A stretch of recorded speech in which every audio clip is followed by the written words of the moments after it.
राज्यपाल ने जींद के चौधरी रणवीर सिंह विश्वविद्यालय के तीसरे दीक्षांत समारोह में बतौर मुख्य अतिथि की शिरकत।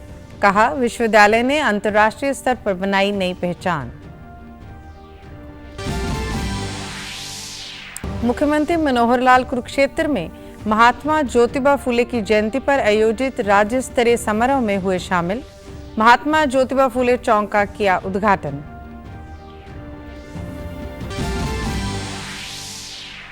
कोविड संक्रमण से निपटने की तैयारियों को परखने के लिए किया जा रहे 2 दिवसीय देशव्यापी मॉक ड्रिल का आज अंतिम दिन। कोविड की रोकथाम हेतु उपलब्ध संसाधनों का किया जा रहा है आंकलन। और किसानों के लिए अच्छी खबर, भारतीय मौसम विज्ञान विभाग ने कहा, इस साल सामान्य रहेगा मानसून। दक्षिण पश्चिम मानसून को लेकर दीर्घकालिक भविष्यवाणी की जारी। नमस्कार, मैं गीतू गुलाटी। अब समाचार विस्तार से। राज्यपाल बंडारू दत्तात्रेय ने आज जींद स्थित चौधरी रणवीर सिंह विश्वविद्यालय के तीसरे दीक्षांत समारोह में बतौर मुख्य अतिथि शिरकत की। इस दौरान अपने संबोधन में राज्यपाल ने कहा कि बहुत कम समय में चौधरी रणवीर सिंह विश्वविद्यालय ने अनेक क्षेत्रों में राष्ट्रीय एवं अंतर्राष्ट्रीय स्तर पर अपनी पहचान बनाई है। उन्होंने विद्यार्थियों से कहा कि उठो, जागो और तब तक न रुको जब तक आप अपनी जिंदगी का निर्धारित लक्ष्य प्राप्त नहीं कर लेते। इस उपदेश को विद्यार्थी अपने जीवन में आत्मसात कर सफलता को प्राप्त कर सकते हैं। जीवन में अनुशासन के बगैर आगे नहीं बढ़ा जा सकता। उन्होंने कहा कि बाबा साहेब भीमराव अंबेडकर ने काफी गरीब परिवार में जन्म लिया और कठिन परिश्रम के कारण आगे बढ़े। साथ ही राज्यपाल ने कहा कि नई शिक्षा नीति से रोजगार बढ़ेंगे और हरियाणा इस नीति को वर्ष 2025 तक पूर्ण रूप से लागू करेगा। विश्व को बनाने का प्रयास करें, तो इसलिए आपको बहुत श्रद्धा से और अपना जीवन सफलतापूर्वक बनाए। डॉक्टर बाबा साहब अम्बेडकर गरीब रहते हुए, वंचित रहते हुए, परिस्थिति विपरीत रहते हुए दुनिया के 3 बड़े विश्वविद्यालयों के डॉक्टरेट डिग्री प्राप्त करने वाले महान नेता डॉक्टर बाबा साहब अम्बेडकर।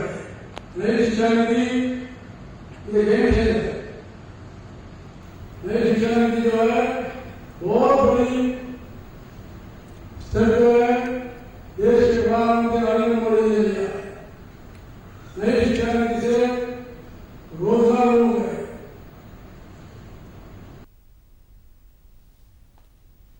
महान समाज सुधारक, दार्शनिक और लेखक महात्मा ज्योतिबा फुले की आज जयंती है। प्रधानमंत्री ने उनकी जयंती पर श्रद्धांजलि देते हुए अपने ट्वीट संदेश में कहा कि मैं महात्मा ज्योतिबा फुले को उनकी जयंती पर नमन करता हूं। सामाजिक न्याय और पिछड़े वर्गों के सशक्तिकरण में महात्मा फुले के विराट योगदान को याद करता हूं। उनके विचार करोड़ों लोगों को आशा और शक्ति प्रदान करते हैं। इसके साथ ही प्रधानमंत्री ने एक वीडियो को भी साझा किया।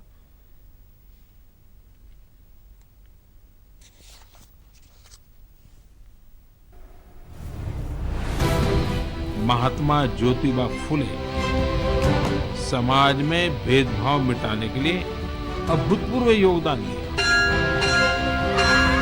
महात्मा फुले ने उस दौर में बेटियों के लिए स्कूल खोले, कन्या शिशु हत्या के खिलाफ आवाज उठाई। उन्होंने जल संकट से मुक्ति दिलाने के लिए भी बड़े अभियान चलाए। सत्य शोधक समाज की स्थापना की, जन जन के सशक्तिकरण के प्रयास किए। उन्होंने समाज को जागरूक भी किया और उसका हौसला भी बढ़ाया। आजादी के अमृतकाल में हमें ऐसी महान विभूतियों से सीखने और निरंतर प्रेरणा लेने की जरूरत है। मुख्यमंत्री मनोहर लाल आज कुरुक्षेत्र में महात्मा ज्योतिबा फुले की जयंती के उपलक्ष्य में आयोजित राज्य स्तरीय समारोह में शामिल हुए। साथ ही मुख्यमंत्री ने महात्मा ज्योतिबा फुले चौक का उद्घाटन करने के उपरांत उनकी मूर्ति का अनावरण भी किया। सीएम ने महात्मा ज्योतिबा फुले की जयंती पर प्रदेशवासियों को शुभकामनाएं देते हुए कहा कि ज्योतिबा फुले ने अपना पूरा जीवन किसानों और गरीबों के उत्थान में समर्पित किया। इन्होंने महिलाओं को शिक्षित करने की पहल भी की और समाज सेवा के लिए अपना जीवन न्यौछावर किया। इनकी शिक्षाओं को आज लोगों को अपने जीवन में धारण करने की जरूरत है। उन्होंने कहा कि सरकार ने समाज के सभी वर्गों के महापुरुषों व संतों को याद करने और युवाओं को प्रेरित करने के लिए महापुरुषों की जयंती को सरकारी तौर पर मनाने का निर्णय किया है। इसी कड़ी में 23 अप्रैल को कैथल के धनौरी गांव में धन्ना भगत की जयंती समारोह का आयोजन किया जाएगा। साथ ही उन्होंने धन्ना भगत पब्लिक स्कूल के प्रांगण में भक्त शिरोमणि धन्ना भगत की मूर्ति का अनावरण किया। जिनकी हम आज जीवनी की बात कर रहे हैं, जिनको आज हम यहाँ मना रहे हैं, मेरा तो कहना है उनकी शिक्षा, उस पर हमको सबको चलना चाहिए। महिला शिक्षा के हमको पक्षधर होकर चलना चाहिए और महिला शिक्षा के लिए हरियाणा में हम भी लगातार लगे हैं कि जिन क्रांतिकारी और दार्शनिक, समाज सुधारक, विचारक, लेखक, शिक्षा के प्रेरक जिनका आज हमने किया है, यानी उनके स्टैचू का अनावरण किया है, वो लगातार जो भी उस स्टैचू को जाएगा, देखेगा, उनको लगातार प्रेरणा मिलती रहेगी। हमारे समाज के लोग भी स्वाभिमानी होकर के और आगे बढ़ेंगे। हमने धन्ना भगत की जयंती मनाने का भी संकल्प लिया है कि कैथल में एक गांव के अंदर बहुत बड़ा कार्यक्रम 23 अप्रैल को हम कर रहे हैं और उन्हीं धन्ना भगत जी का स्टैचू आज उसका अनावरण इस कार्यक्रम के तुरंत बाद कुरुक्षेत्र में होने जा रहा है।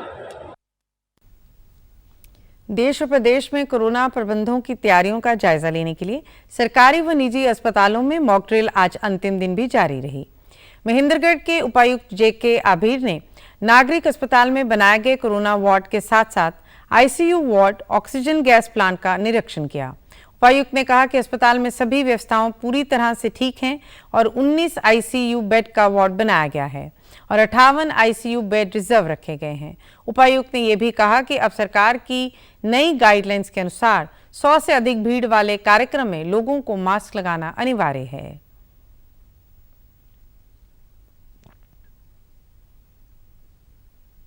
यहाँ 19 बेड हमारे फुल्ली प्रिपेयर्ड हैं और सब ऑक्सीजन की फैसिलिटी के साथ बहुत अच्छे ढंग से साफ सफाई के साथ पूरी तरह से प्रिपेयर्ड है। इसी प्रकार से और भी जो बाकी बेड हैं वो लगभग 58 हमने प्रिपेयर कर रखे हैं और ज़रूरत पड़े तो वो 100 बेड का है ही, तो उसके साथ साथ ये चीज़ें जो है ना हमारे पास पूरी तरह से हर प्रकार से फैसिलिटेटेड हमारी जो है ना व्यवस्था है। हमने जो है ना जहाँ भी 100 या इससे ज़्यादा जो है ना कहीं भी लोग इकट्ठे होते तो उनके लिए मास्क पहनना ज़रूरी है, ये लोगों को बता दिया है और हम उसको जो है ना चेकअप भी करवा रहे हैं।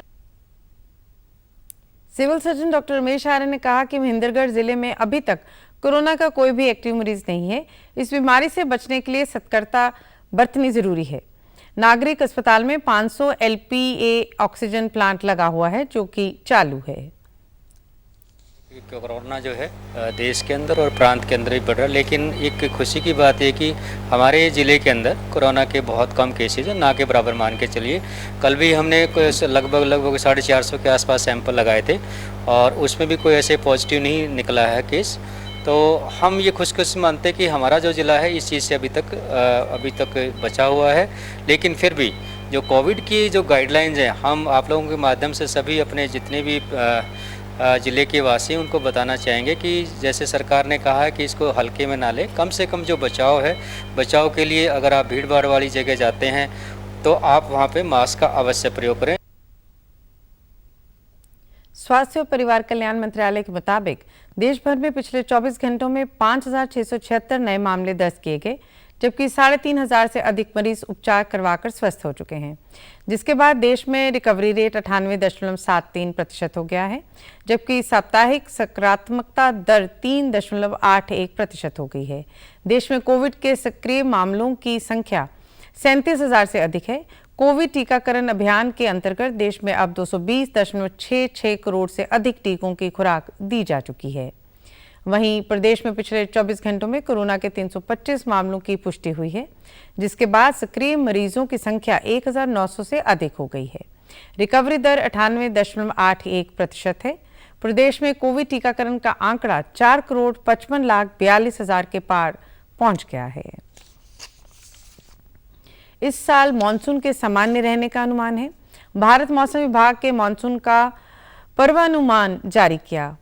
नई दिल्ली में मौसम विभाग के महानिदेशक डॉक्टर मृत्युंजय महापात्र ने मीडिया को दक्षिण पश्चिम मानसून की मौसमी वर्षा के पूर्वानुमान पर जानकारी देते हुए बताया कि जून से सितंबर तक मानसून की वर्षा दीर्घावधि औसत का 96% रहने की संभावना है।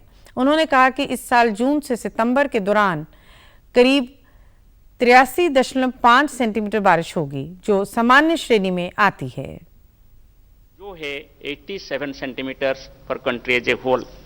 जब मैं 96% रेनफॉल का पूर्वानुमान कर रहा हूं, इसका मतलब है कि 87 सेंटीमीटर की 96% यानी लगभग 83.5 सेंटीमीटर रेनफॉल पूरे देश में रेनफॉल होने का पूर्वानुमान किया जाता है। चंद्रयान 2 मिशन हमारे अंतरिक्ष वैज्ञानिकों की प्रतिबद्धता और प्रगति को दर्शाता है।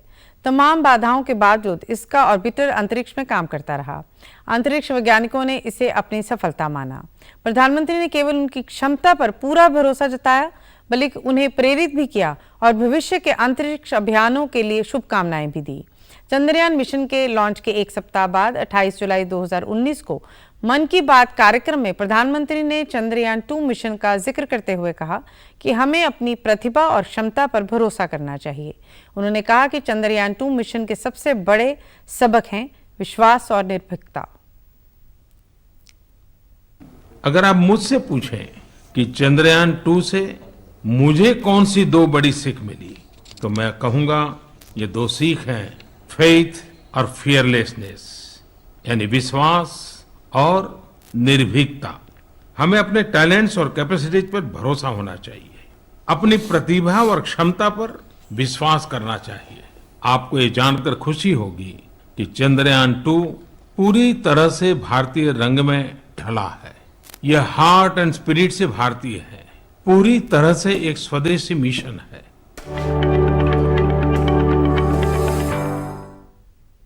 मुख्यमंत्री मनोहर लाल ने कल पानीपत के अंसल स्थित जैन स्थानक में जैन मुनि श्री सुदर्शन गुरुजी महाराज के जन्म शताब्दी वर्ष पर आयोजित कार्यक्रम में शिरकत की और दिव्यांगजनों को कृत्रिम उपकरण वितरित किए।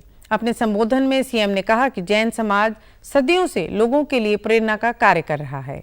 प्रदेश सरकार ने इन्हीं सामाजिक कार्यों को आगे बढ़ाते हुए पिछले 8 वर्षों में दिव्यांगजनों को करीब 8 करोड़ रुपए के कृत्रिम उपकरण वितरित किए हैं और गैर सरकारी संगठनों को 44 करोड़ रुपए उपलब्ध करवाए हैं।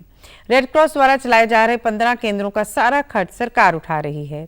सरकार ने हरिहर योजना के तहत अनाथ लड़के और लड़कियों के लिए ग्रुप सी और डी में नौकरी का प्रावधान करके उनके रहने और शादी का खर्च देने का भी प्रावधान किया है। सीएम ने कहा कि दिव्यांगता को अभिशाप नहीं समझना चाहिए, कमियां हर व्यक्ति के जीवन में होती हैं। 8 सालों में 8 करोड़ रुपया लगाया है हमने, और ऐसे ही जो बाकी संस्थान एनजीओ वगैरह उनको भी 44 करोड़ रुपया पिछले 8 सालों में हमने दिया है, और इस बार तो उसका और भी बजट हमने बढ़ाया है। अब ऐसे लगभग 45 केंद्र हरियाणा में चलते हैं। 18 वर्ष तक की उनकी शिक्षा हो जाती है। उस शिक्षा के बाद आगे उन बच्चों का कोई देखरेख करने वाला नहीं है। हमने एक योजना बनाई कि 18 से लेकर के 25 वर्ष तक अगले 7 साल भी उन परिवारों, उन बच्चों का, लड़के लड़कियों की पूरी देखभाल सरकार करेगी। उनको एक्स ग्रेशिया नौकरी बिना किसी टेस्ट के ग्रुप सी और डी में उनको हम नौकरी दे देंगे। हरिहर योजना इसका नाम हमने रखा है। उनको नौकरी देंगे और 25 साल की आयु तक उनकी शादी की व्यवस्था करा करके फिर उनको 2 कमरे का मकान देंगे। भाई आप लोग यहाँ रहना शुरू कर दो, आखिर उनका परिवार बस जाए। पीएम गति शक्ति पर 5वीं क्षेत्रीय कार्यशाला आज से वाराणसी में शुरू होगी। हरियाणा, उत्तर प्रदेश, झारखंड, बिहार, उड़ीसा और पश्चिम बंगाल सहित 6 राज्य इस कार्यशाला में शामिल होंगे। देश में 5 जोन यानी दक्षिणी जोन, उत्तरी, पश्चिमी, मध्य और पूर्वोत्तर जोन में आयोजित की जा रही क्षेत्रीय कार्यशालाओं की 5 श्रृंखलाओं का ये एक हिस्सा है।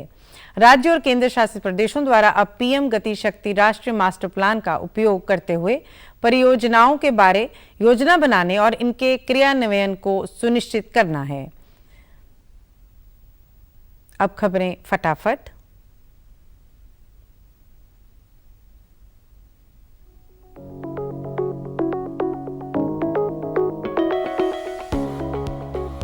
प्रधानमंत्री कल वीडियो कॉन्फ्रेंसिंग के जरिए राजस्थान की पहली वंदे भारत एक्सप्रेस रेलगाड़ी को हरी झंडी दिखाकर करेंगे रवाना। निर्वाचन आयोग ने आम आदमी पार्टी को राष्ट्रीय पार्टी का दर्जा किया प्रदान, जबकि तृणमूल कांग्रेस, भारतीय कम्युनिस्ट पार्टी और राष्ट्रवादी कांग्रेस पार्टी से राष्ट्रीय पार्टी का दर्जा वापस लिया। राज्यपाल ने हरियाणा लोक सेवा आयोग की सदस्य के रूप में ममता यादव को पद, निष्ठा एवं गोपनीयता की दिलाई शपथ। और प्रदेश में वन क्षेत्र को बढ़ावा देने के लिए मुख्य सचिव ने अधिकारियों को ग्रीन इंडिया मिशन के तहत विभिन्न गतिविधियों के क्रियान्वयन में तेजी लाने के लिए दिए निर्देश। समाचारों में आज इतना ही। नमस्कार।